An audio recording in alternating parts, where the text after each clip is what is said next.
Welcome to our fourth session of Becoming a Mission-Shaped Church.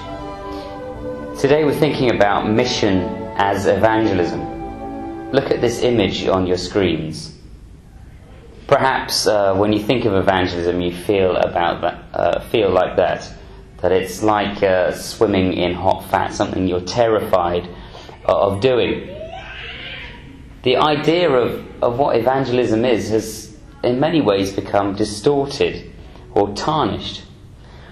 Perhaps we have negative images or ideas in our minds surrounding what evangelism is. Often we as Anglicans are really good at forming committees to discuss what we should do rather than actually getting on with the job at hand.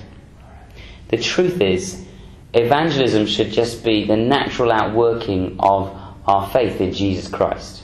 It should be a natural outworking of our faith in Jesus. It should be a natural response. It shouldn't be contrived or forced. It should just come up in the everyday flow of life.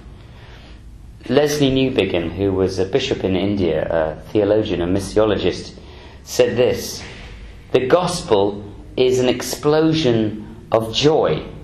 So why does it so often feel like we're swimming in hot oil? Why does it so often feel that we're paralysed by fear? That our mouths are dry and that our hands get clammy when we think about sharing our faith with other people?" Evangelism is about the evangel, which is the Greek word for the gospel, for the good news. And so often it doesn't feel like good news because we're so terrified.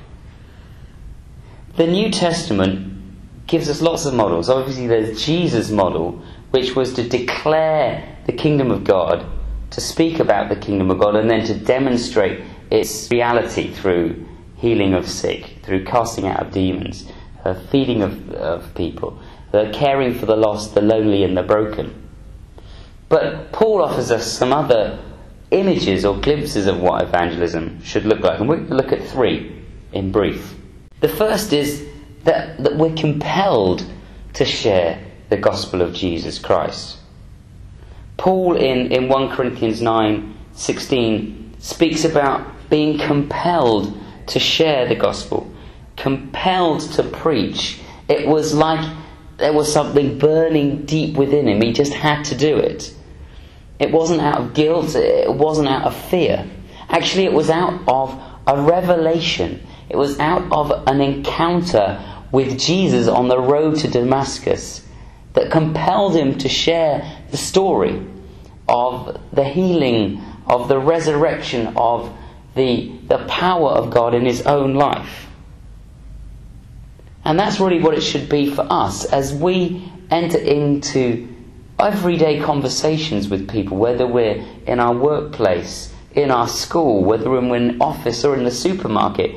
It's being compelled to share what God has done, being witnesses of what God has done in you. The second is this idea that it's a gift.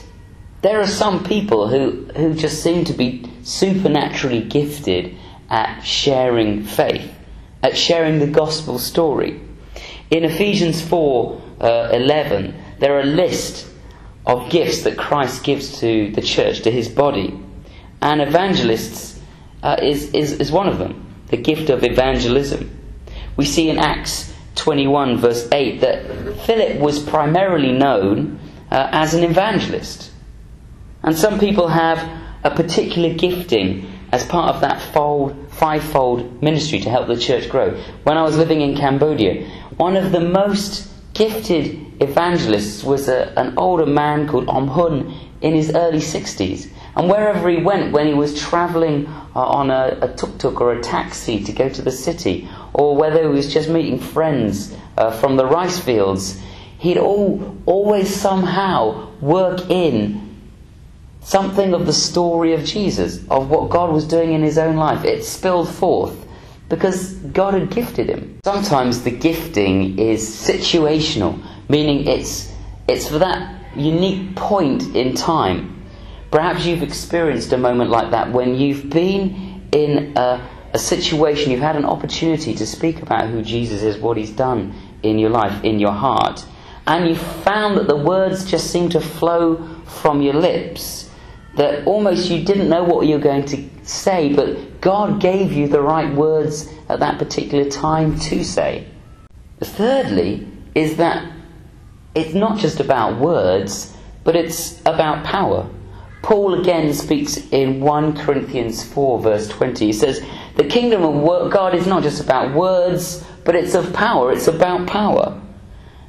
And sharing the truth about the resurrection of Jesus Christ, speaking honestly, acknowledging sin is becoming increasingly difficult in a secularized society where people don't even have an idea about sin, or that they're pushing the idea of sin, that they might even be guilty, to the side. People have all sorts of questions about what truth is. Where is truth? Remember that classic conversation that Jesus has with Pilate, where Pilate says, well, what is truth? And there standing before him was the embodiment of truth in Jesus Christ. And in many ways, our evangelistic words need to be meted out in action too. St. Francis of Assisi made this expression famous: go into all the world and preach the gospel, and if you have to, use words.